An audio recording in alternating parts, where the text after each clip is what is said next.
Madame, monsieur, bonsoir. C'est l'heure de votre rendez-vous quotidien avec l'actualité sur ATV. Au sommaire ce soir. Des revendications locales au cœur du cortège à Fort-de-France. Ce matin, ils sont plusieurs centaines à avoir répondu à l'appel à la mobilisation devant la maison des syndicats. Certains ont rallié la capitale après une opération Molokoï, partie du Lamentin. Dans ce journal aussi, vous entendrez les réactions de nos parlementaires à la nomination de Sébastien Lecornu. Le nouveau Premier ministre a notamment été en charge des Outre-mer pendant la période Covid. Et puis la communauté scolaire solidaire du collège Belle Étoile. Toute l'académie est encore sous le choc après l'agression de plusieurs membres du personnel par un élève de 14 ans vendredi dernier. On en parle dans quelques minutes. Le rendez-vous avait été donné il y a déjà plusieurs semaines. Les syndicats étaient bien présents dans la rue ce mercredi 10 septembre en réponse à l'appel national à la mobilisation. Outre les messages portés par le mouvement Bloquons tout, les revendications locales étaient au cœur de la manifestation, comme l'a constaté Diana François-Edoxy.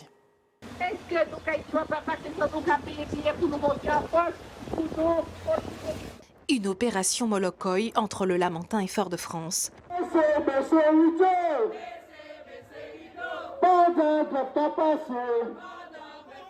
Et plus d'une centaine de personnes manifestent ce matin dans les rues du centre-ville. Plusieurs syndicats du territoire ont répondu à l'appel à la mobilisation nationale du 10 septembre. Les actuels remaniements du gouvernement sont au cœur des revendications. Parmi les derniers qui vous en bouclé. La population a le droit justement de se poser des questions sur la succession d'un gouvernement qui se fait au niveau de la métropole et puis les répercussions que nous avons tous les jours, que ce soit la violence, les dysfonctionnements de beaucoup d'administrations, le dysfonctionnement des hôpitaux. Beaucoup d'attaques aussi au niveau du droit du travail sur tout ce qu'on pouvait garder. Il y a une grande souffrance concernant les travailleurs de la ville de Fort-de-France. Et nous respectons le mouvement national. Cependant, nous avons des velléités également locales que nous voulons revendiquer. Des revendications locales qui ont poussé des associations et plusieurs membres de l'intersyndicale à se mobiliser aujourd'hui. Les inégalités, sont plus importantes ici en France.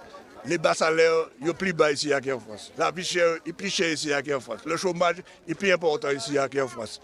L'exil de jeunes qui sont partis parce qu'ils n'ont pas rien est plus gros ici en France. Par conséquent, nous avons plus de raisons que nous de mobiliser comme nous. Bon, ben, nous partons au départ de la mobilisation. Il faut reconnaître ce qui est. Nous ne sommes pas les initiateurs. Mais il y a un mouvement qui est lancé. La question, c'est de savoir est-ce que on en profite pour avancer nos revendications, pour avancer notre combativité, ou bien est-ce qu'on reste chez soi? Les syndicats de santé ont également manifesté leur mécontentement avec un barrage filtrant aux entrées de l'hôpital Pierre-Zop d'Akitman et la MFME. Si un service minimum a été mis en place aujourd'hui, les urgences et les patients ont pu avoir accès normalement à l'hôpital selon les syndicats. Ces derniers revendiquent des conditions de travail et d'accueil dégradées depuis la période du Covid. On n'a pas arrêté de recevoir des patients sur des brancards qui restent 8 jours, 9 jours couchés sur un brancard et qui ne sont pas opérés en temps et en heure. Un patient qui reste plus de 2 jours aux urgences sur un brancard qui devait se faire opérer, c'est plus une urgence. Le CHU est en grande souffrance par rapport à la pénurie financière, mais aussi pénurie d'agents dans différents services et on constate que l'administration n'hésite pas à mettre fin au contrat des agents.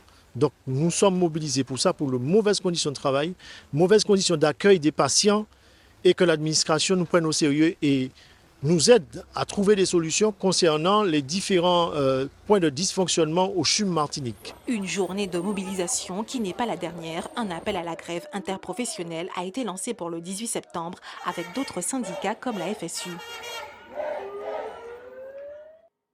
Et une mobilisation qui a donc été maintenue malgré la chute du gouvernement Bayrou. Depuis hier, le nouveau locataire de Matignon se nomme Sébastien Lecornu. Fidèle d'Emmanuel Macron, il a notamment occupé le poste de ministre des Outre-mer pendant la période Covid. Et le moins que l'on puisse dire, c'est qu'il ne laisse pas un souvenir impérissable à nos parlementaires. Leur réaction recueillie par Diana François-Edoxy. Le choix du président de la République de nommer Premier ministre M. Lecornu ne m'a pas étonné. Parce que le président de la République est habitué à choisir dans son premier cercle même en dépit des réalités, même en dépit des dernières élections législatives et de la volonté de la population. Pour ma part, ce que j'attends de lui, c'est qu'il soit en rupture avec ce que proposait François Bayrou.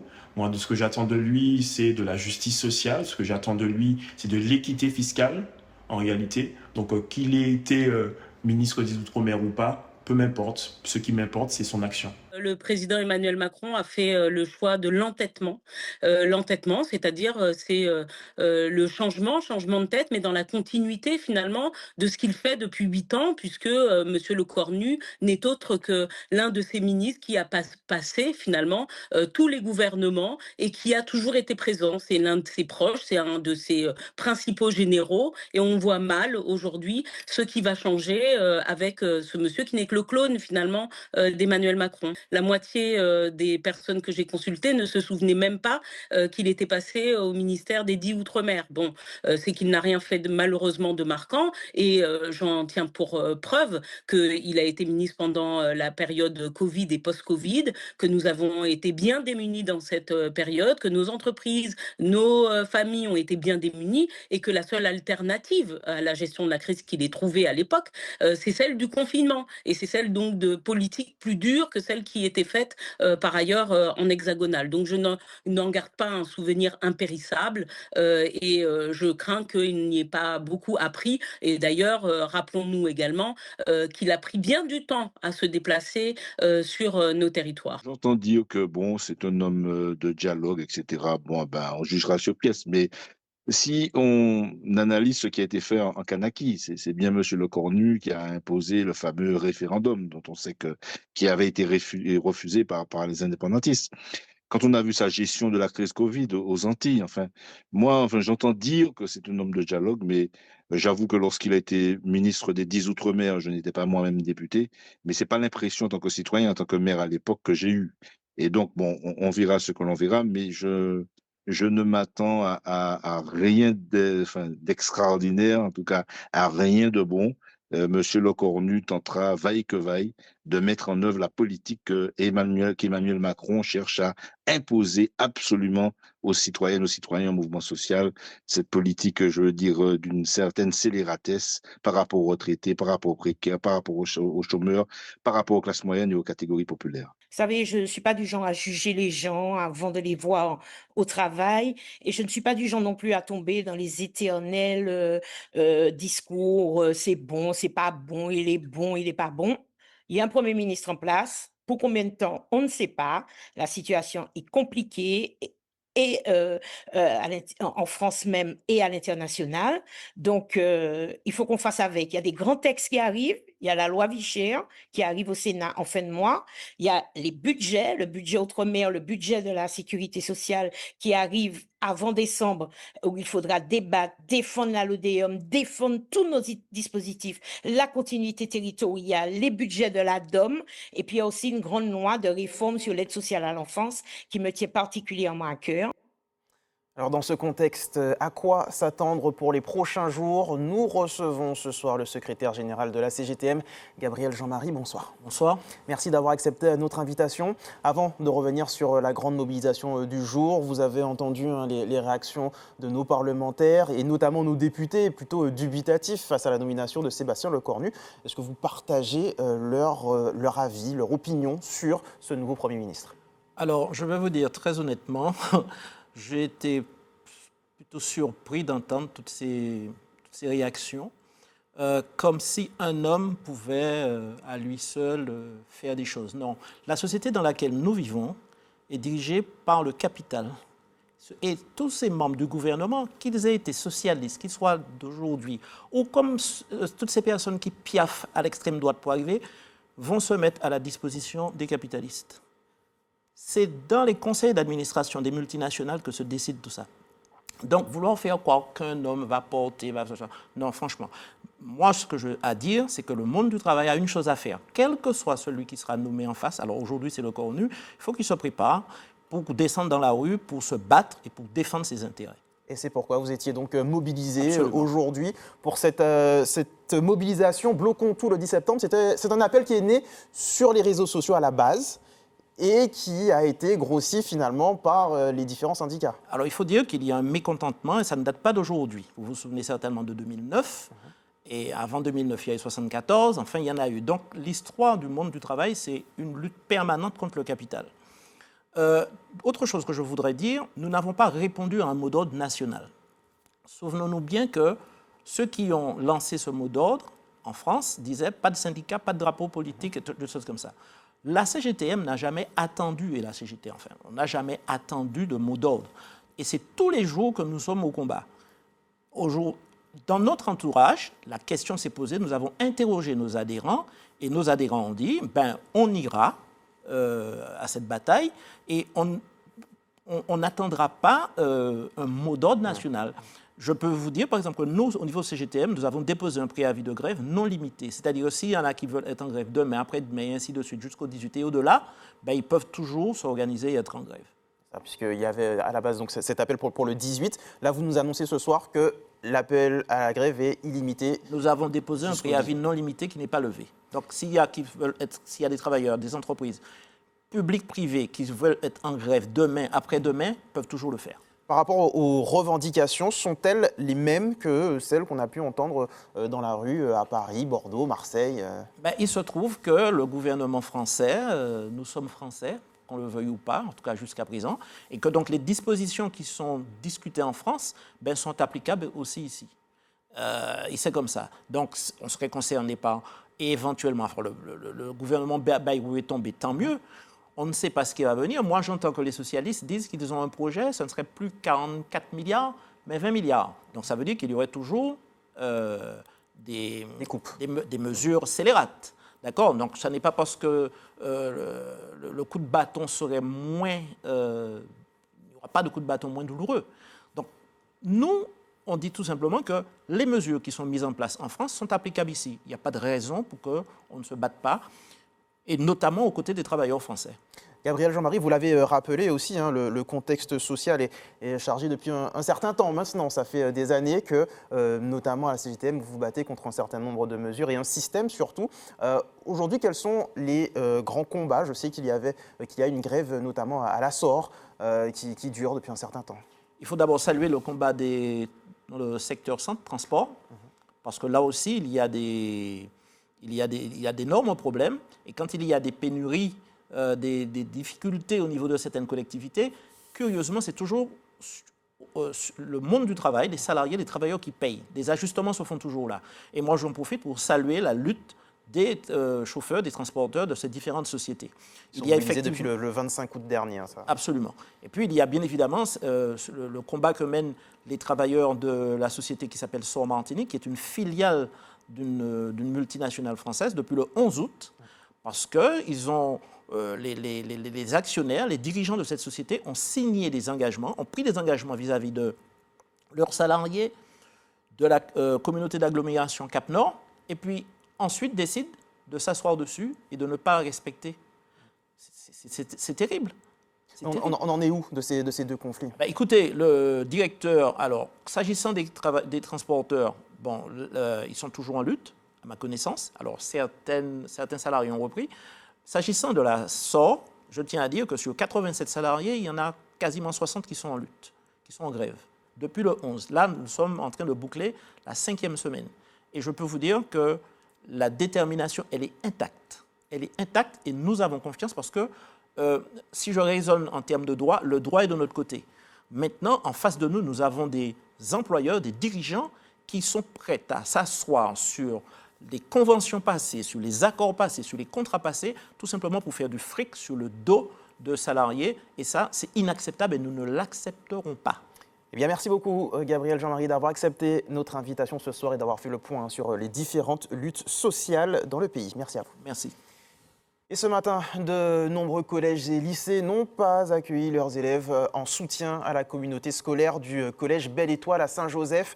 Plus d'une centaine de personnels de direction se sont d'ailleurs retrouvés au sein de l'établissement quelques jours après la violente agression commise par un élève de 14 ans. Louis Sabassi était. Des collèges et lycées fermés aux élèves. Une marque de soutien au personnel de l'établissement Belle Étoile de Saint-Joseph après l'agression de plusieurs membres de la communauté éducative par un collégien vendredi dernier. Et pour en parler et afficher leur solidarité, une centaine de personnels de direction et de professeurs venus de toute la Martinique se sont rencontrés dans le réfectoire du Collège Belle-Étoile. Les personnels de direction intersyndicale ont choisi de se réunir dans cet établissement pour manifester leur soutien et pour exprimer la colère, le désarroi et surtout travailler à faire des propositions à Madame la rectrice sur les conditions d'accueil des élèves et les conditions de travail des personnels de direction. Notre volonté, c'est d'avoir plus d'éléments pour mieux traiter des situations complexes et des situations difficiles. Situation complexe, comme celle du collégien décrit très perturbé mentalement, auteur des violences. Personnel de direction et professeurs espèrent désormais plus de transparence et des moyens pour faire face à cette problématique. Nous demandons à la fois d'être informés du parcours des jeunes que nous recevons. L'école, c'est l'école de la République, elle est ouverte à tous, mais bien sûr, il nous faut ces informations pour bien prendre en charge ces jeunes, savoir aussi s'ils sont correctement accompagnés, pas uniquement dans l'établissement, mais en dehors de l'établissement également, quels sont les professionnels et les institutions qui les entourent, qui les accompagnent, et puis justement qu'il y ait une coordination, une forme de cohérence dans la prise en charge des jeunes aujourd'hui. Demain, les collèges et lycées accueilleront normalement les élèves, tandis qu'au Collège Belle-Étoile, leur retour se fera progressivement à partir de ce jeudi. Tout autre chose à présent, vous le savez, l'élection de Miss Martinique 2025 se déroulera samedi soir au Grand Carbet. Rendez-vous à suivre en direct sur ATV à partir de 20h. Et une invitée de marque sera au premier rang de cette grande soirée. Angélique Angarny-Philopon, Miss Martinique 2024 et Miss France 2025 est arrivée sur son île cet après-midi. Louis Sabas est allé l'accueillir avec sa caméra. On écoute ses premiers mots à la descente de l'avion. C'est pas une élection comme une autre. Là, ça me change complètement de ce que je fais depuis les 16 premières élections que j'ai fait. Là, je rends mon titre, mais j'aime à dire que je passe le flambeau à la prochaine, à ma future petite sœur, ce sera ma double petite sœur parce que ce sera ma petite sœur Miss Martinique et ma petite sœur Miss France. Et puis j'ai hâte de cette nouvelle étape, j'ai hâte de voir ce qu'on prépare à tous les Martiniquais parce que je fais partie du show cette année, donc je les invite à regarder ATV samedi soir, c'est très important, on a besoin de vous. Et puis on a besoin de vos votes aussi, les filles ont encore besoin de vous, donc c'est aussi tout important. Mais non, je suis très heureuse, j'ai hâte. Un petit peu d'émotion forcément, en plus dans l'avion j'étais en train de préparer mon discours. C'est le début d'une fin, mais c'est le début d'un très beau début pour moi, j'en suis sûre. Angélique Angarny-Philopon qui sera notre invitée demain soir dans votre journal de 19h.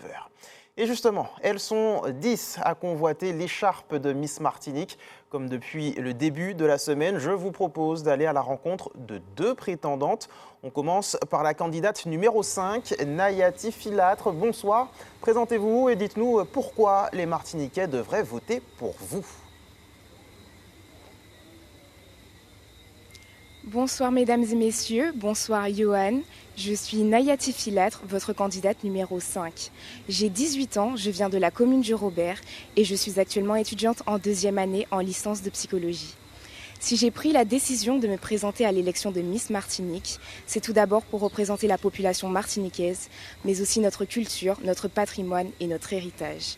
La couronne de Miss Martinique n'est pas seulement un accessoire posé sur la tête d'une jeune femme, elle devient le symbole d'une véritable responsabilité, celle de porter haut et fort les couleurs de notre belle Martinique, que ce soit à l'échelle locale, nationale et internationale. De ce fait, je pense être la candidate qu'il faut choisir. Pour voter pour moi, il est encore possible, de voter pour moi en envoyant par SMS au 97 000 depuis les Antilles-Guyane et au 71 071 depuis l'Hexagone, Miss 9725 sans espace, et vous recevrez un message de confirmation si votre vote a bien été comptabilisé. Je souhaite aussi remercier toutes celles et ceux qui me soutiennent depuis le début, et je ferai de mon mieux pour vous rendre fiers. Merci. Merci beaucoup Nayati Filatre. Je vous laisse transmettre le micro à la candidate numéro 6, Aurélie Jean-Théodore. Bonsoir. D'où venez-vous et pourquoi devriez-vous devenir notre future Miss Martinique? Bonsoir Yovan, bonsoir à tous. Je suis Aurélie Jean-Théodore, j'ai 27 ans. Je viens de la commune du Robert. Je dirais qu'il était important pour moi de participer à ce concours qui met en valeur la femme martiniquaise, la culture, la beauté, mais non pas que la beauté, mais l'intelligence.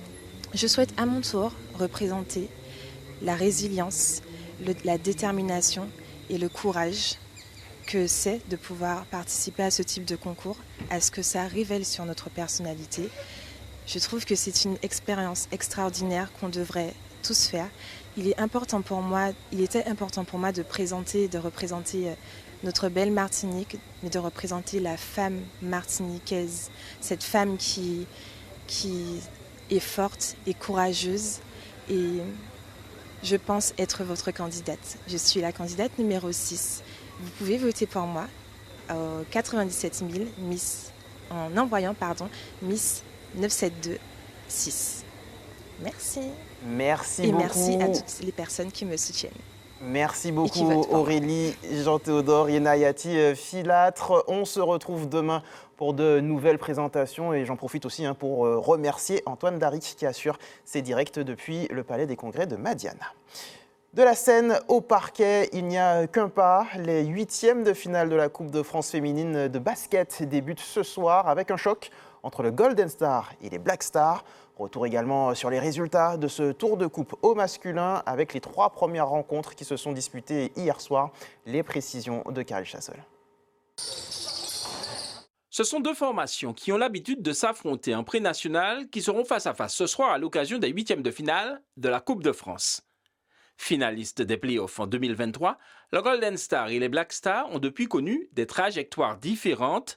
Si les Foyalaises sont à la recherche d'un second souffle, la Spiritaine, elle, semble s'affirmer en pré-national. Cette opposition entre 2 places fortes du basket féminin devrait donner une première idée des forces en présence en vue du championnat notamment. Golden Star Black Star, c'est ce soir 20h au hall Péliard-Donatien. A noter par ailleurs que la Gauloise disputera le prochain tour, vainqueur par forfait de l'Aiglon du Lamentin. Au masculin, les 8e de finale ont débuté hier soir par 3 rencontres. L'opposition entre formations de pré-national a souri au Golden Lion qui confirme ses ambitions sur cette saison.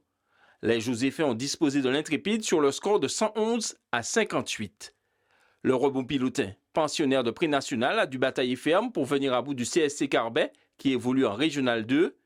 Enfin, victoire et qualification également du CS Vauclinois qui a battu le MUC sur le score de 80-64. Suite des 8e de finale au masculin, ce week-end, nous y reviendrons. Avant de refermer cette édition locale, regardons ensemble le calendrier de l'EFS. Demain, vous pourrez donner votre sang sur la place Bertin à Saint-Pierre de 8h30 à 17h30. Autre possibilité, la Maison du Don, immeuble Le Fils, quartier Dillon à Fort-de-France, de 11h30 à 17h30. Voilà pour notre tour d'horizon de l'actualité locale. On se retrouve dans quelques petites minutes pour l'actualité nationale et internationale. A tout de suite.